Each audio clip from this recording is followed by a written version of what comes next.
से आंदोलन करके सत्ता की सीढ़ियां चढ़ी ममता दीदी, लेकिन भाई के किसानों के लिए भूल गई, कुछ नहीं किया। बंजर पड़े हैं वो खेत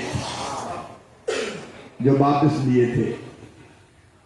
लेकिन मैं केवल उस धरती पर नहीं गया, मैं खेतों में गया किसानों के, क्योंकि आलू की फसल इस बार बहुत जबरदस्त आई है, लेकिन आलू के दाम नहीं मिल रहे, क्योंकि यहाँ की सरकार ने भारत सरकार से अलग अलग योजनाओं में आलू खरीदने की अनुमति लेके खरीद सकते थे, इन्हें खरीदे नहीं। लेकिन मैं आलू किसानों के बीच में गया, खेतों में गया, आलू देखे, क्योंकि मैं नेता थोड़ी हूं, मैं तो मामा हूं। जनता को अगर कोई तकलीफ है, दर्द है, तो दर्द को अपनी आंखों से देखना चाहिए और सुनना चाहिए। इसलिए मैं पैदल भी बहुत चला था, इसलिए आते आते देर हो गई, मुझे माफ करना, बहुत देर से आप बैठे हुए।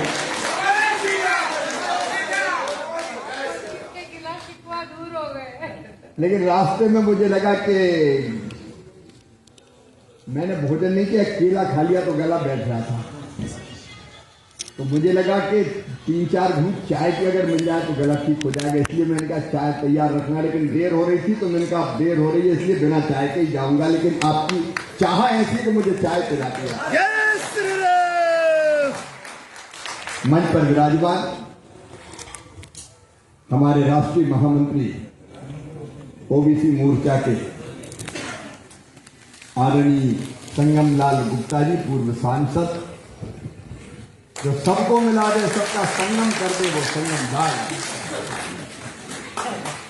और टगरचंद पोद्दार जी, राष्ट्रीय महामंत्री बंगी स्वर्ण शिल्पी समिति।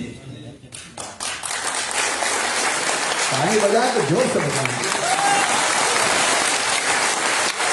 आदरणीय ईश्वरलाल साहू जी, प्रदेश महामंत्री ओबीसी मोर्चा। आनंद साहू जी, जिला अध्यक्ष, हावड़ा बंगी स्वर्ण शिल्पी समाज समिति। संतोष साह जी, मिट्टू सोनी जी, बहन मिट्टू सोनी, चप्पल अप्पल सब छोड़ दी मिट्टू।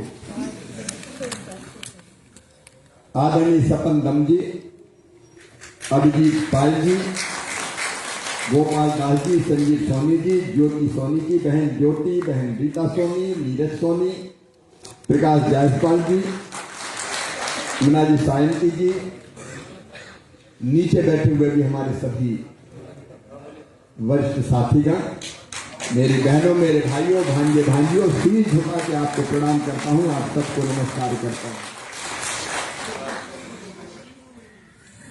আমার সোনার বাংলা, আমি তোমায় ভালোবাসি। आपसे मिलने की बहुत इच्छा थी। अच्छा, स्वर्णकार समाज ऐसा है कि जिसके बिना देश का काम ही नहीं चल सकता।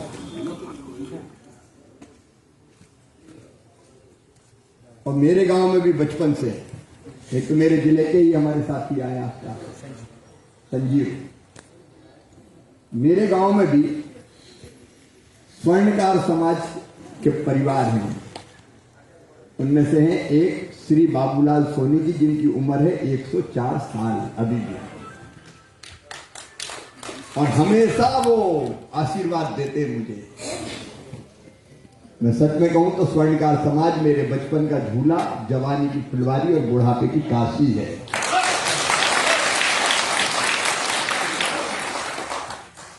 मित्रों, जब मैं आपकी तरफ देखता हूं कि भाई चेहरे याद नहीं आते, सदियों पुराना स्वर्ण इतिहास नजर आता है। स्वर्णकार समाज यानी सूक्ष्म दृष्टि जो पत्थर में भी कंचन की चमक देख ले। स्वर्णकार समाज यानी वो धैर्यवान हाथ जो आग की लपटों के बीच तपकर कुंदन जैसी शुद्धता गढ़ते हैं। स्वर्णकार समाज यानी अटूट विश्वास जो पीढ़ियों से समाज की पूंजी और प्रतिष्ठा का संरक्षक बना हुआ है। स्वर्ण का समाज है जो तप को तपस्या में बदलना जानता है। यह स्वर्ण का समाज है जो कठोर कंचन को कला में ढालता है। यह स्वर्ण का समाज है जो धैर्य की धोखनी से धर्म को निखारता है। यह स्वर्णकार समाज है जो श्रम की शक्ति से श्रेष्ठता को गढ़ता है। स्वर्णकार समाज जिसके हाथों में कला का वरदान है। स्वर्णकार समाज जिसके हृदय में सेवा का सम्मान है। स्वर्णकार समाज जिसने धातुओं को बांध दी, मतलब ऐसी मूर्ति बना दी कि लगता है कि बस अब बोल पड़ेगी, अब बोल पड़ेगी, अब बोल पड़ेगी। ये वो समाज है जिसने माताओं बहनों के श्रृंगार को गरिमा दी। ये वो समाज है जो देश की अर्थव्यवस्था को रीढ़ की तरह स्वर्ण जैसी मजबूत बनाता है। मैं समाज को, समाज की गौरवशाली परंपरा को, संस्कृति को और जीवन मूल्य को बारंबार प्रणाम करता हूं, बारंबार प्रणाम करता हूं। हाथों की लकीरों से तकदीर नहीं बनती, बिना मेहनत के कोई तस्वीर नहीं बनती। जो सोने को कुंदन बना दे अपनी आग में तपाकर, ऐसा स्वर्णकार समाज की कोई दूसरी नजीर नहीं है। और जब मुझे कहा कल कि स्वर्णकार समाज के सम्मेलन में आना है, तो मैं आपसे मिलने को बेकरार था, तुमसे मिलने को जी करता है रे बाबा। जब जब देश की अर्थव्यवस्था डगमगाई, तब स्वर्णकार समाज और सोने काम में आया। प्राचीन काल में जब देवताओं पर असुरों ने विजय प्राप्त की, दैत्य हार गए, देवता जीत गए, तब प्रश्न ये उठा के विजय के इस गौरव को कैसे स्थायित्व दिया जाए। और तब स्वर्णकार समाज ने, अपने पूर्वजों ने कला से अमृत कलश और देव आभूषण तैयार किया, जिन्होंने देवताओं के ओज को कई गुना ज्यादा बढ़ा दिया। तभी से गहनों की परंपरा लगातार जारी है। इतिहास गवाह है, भारत को सोने की चिड़िया बनाने वाला भी स्वर्णकार समाज था। मौर्य काल हो, गुप्त काल हो, आप किसी काल को देख लीजिए, आपने देश की अर्थव्यवस्था को मजबूती दी। यह समाज सत्य का साधक है, सौंदर्य का सृजक है और संस्कृति का संरक्षक है। ये भारत की जितनी परंपरा है, उनको सोने से आभूषण में डाल के उसको जीवित रखने का काम आप सबने किया है। प्रिय मित्रों, ब्रह्मा जी ने जब सृष्टि की रचना की, अलग अलग लोगों को अलग अलग काम बांटे, और स्वर्णकार समाज का दायित्व भी उन्होंने अलग तय किया। मित्रों, जब सौंदर्य की बात आई, सृजन की बात आई और सूक्ष्मता की बात आई, तो इसका दायित्व सौंपा स्वर्णकार समाज को। और तब से स्वर्णकार समाज इस दायित्व को निभा रहा है। आप केवल आभूषण नहीं बनाते, रिश्तों को गरिमा देते हैं, परंपराओं की पहचान है आप, और समाज की सुंदरता को भी संवारने का काम करते हैं। लेकिन मित्रों, आप जो काम करते हैं केवल व्यवसाय नहीं है, वो एक विरासत है जो हर पीढ़ी के साथ और निखरती जाती है। ऐसे मैं आपको बहुत सम्मान की दृष्टि से देखता हूं। और भारत के निर्माण में प्रधानमंत्री नरेंद्र मोदी जी के नेतृत्व में एक वैभवशाली, गौरवशाली, संपन्न, समृद्ध, शक्तिशाली, आत्मनिर्भर और विकसित भारत का निर्माण हो रहा है। और मुझे पता है कि निर्माण आपके बिना नहीं हो सकता। और इसलिए मैं फिर एक बार आपको प्रणाम करता हूं। अभी भारत माता के चरणों में हमने अपनी पुष्पांजलि अर्पित की। स्वर्णकार समाज के बहनों और भाइयों, ये देश हमारे लिए कोई जमीन का टुकड़ा नहीं है, जीता जागता राष्ट्र पुरुष है। हिमालय इसका मस्तिष्क है,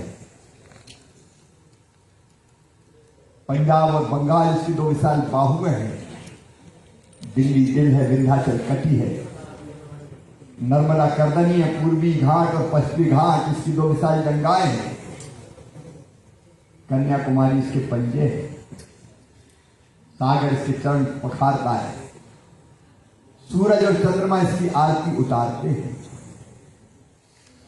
ये देवों की भूमि है, ऋषियों की भूमि है, महर्षियों की भूमि है। यहाँ का शंकर शंकर हमारे लिए कंकर है, यहाँ का बिंदु बिंदु हमारे लिए गंगा जल है। हम जिएंगे तो इसके लिए, और अगर कभी मरना पड़ा तो मरेंगे भी इसके लिए। तो मरने के बाद अगर हमारी राख गंगा जी में बिखेर दी गई तो वहां से भी एक ही आवाज आएगी, भारत माता की जय, भारत माता की जय। पूरा देश तो आगे बढ़ रहा है, लेकिन बंगाल की दुर्दशा देखी नहीं जाती। आज स्वर्णकार समाज हो या बाकी लोग, यहां कहीं लॉ एंड ऑर्डर की स्थिति नहीं बनी। हमारे यहां बहनों और बेटियों को देवी माना गया। यत्र नार्यस्तु पूज्यन्ते रमन्ते तत्र देवता। ये मां बहन और बेटियां सरेआम बेइज्जत हो रही है। उन अत्याचारों अन्याय की घटना को वर्णन करके सुनाओ तो घंटों लग जाएंगे। आज भी कर अस्पताल जैसी घटनाएं कई बार आत्मा रोती है। इस पवित्र बंग भूमि पर इसने एक से एक बड़े महापुरुष दिए, आज ये हो क्या है? और सरकारें अपराधियों को बचाने का काम करती है। आज गांव की गलियों और शहर की सड़कों पर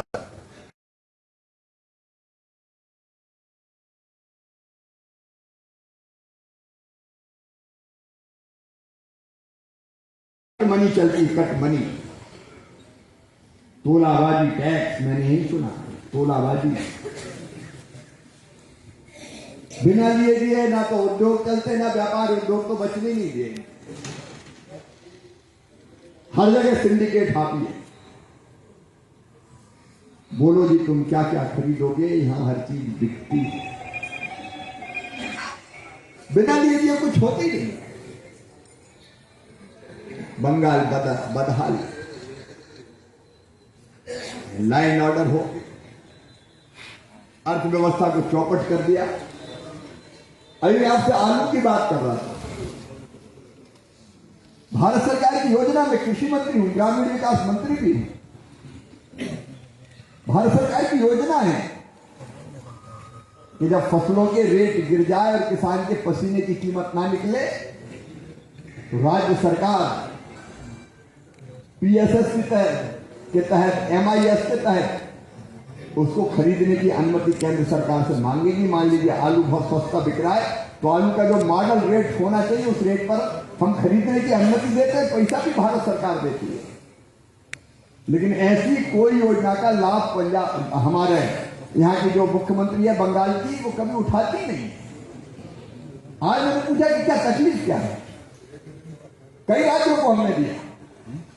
जो गैर भाजपा शासित राज्य, हिमाचल प्रदेश में सेब खरीदे, आंध्र प्रदेश में आम खरीदा, कर्नाटक में आम खरीदा, मिर्ची खरीदी, इतनी योजनाएं। आयुष्मान भारत जैसी योजनाएं लागू नहीं है। केंद्र की योजनाएं ढंग से लागू नहीं की, क्योंकि योजना में पीएम लिखा रहता है तो दीदी सोचती है पीएम का नाम आना नहीं चाहिए, नहीं तो मेरी पॉपुलरिटी घट जाएगी, और इसलिए केंद्र सरकार की योजना आई नहीं, लागू ही नहीं। आज मैं आप सबसे निवेदन करने आया हूं, तो ये हमारी धरती, हमारा देश है, और दुनिया में कोई देश ऐसा नहीं है जो दूसरे देश के निवासियों को अपने यहां बसने दे। लेकिन वोटों के लालच में भारत भूमि का सौदा किया जाता है। बांग्लादेश से आए, यहां बस जाए, आधार कार्ड बनवाओ, वोटर लिस्ट पर नाम लिखवाओ, क्योंकि वो हमें वोट देंगे। हमारी जल, जमीन और जंगल पर तो दूसरे देश के लोग आगे बसेंगे, ये कोई सहन करता है? लेकिन वहां उनको संरक्षण देने का पाप और अपराध हमने किया। मैं किसी धर्म का विरोधी नहीं हूं, ये दूसरे देश के लोग हम कैसे रह सकते हैं? और अगर उनका नाम वोटर लिस्ट से कटे या हटाने की बात हो तो यहां दादागिरी की जाए। आज मैं आपसे कहने आया हूं, भारतीय जनता पार्टी की सरकार आने दीजिए। असम की तरह एक एक घुसपैठिया पहचाना जाएगा और बाहर निकाल दिया जाएगा।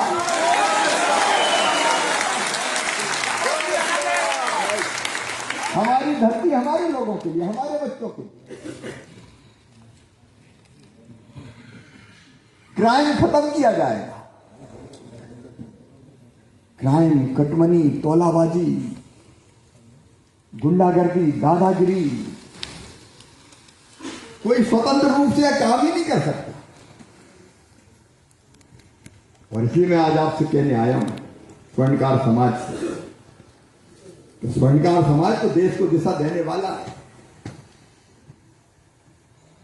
इस हालात को बदलना पड़ेगा। हो गई है पीर पर्वत सी पिघलनी चाहिए। इस हिमालय से कोई गंगा निकलनी चाहिए। सिर्फ हंगामा खड़ा करना मेरी मकसद नहीं, मेरी तो हसरत है कि ये सूरत बदलनी चाहिए।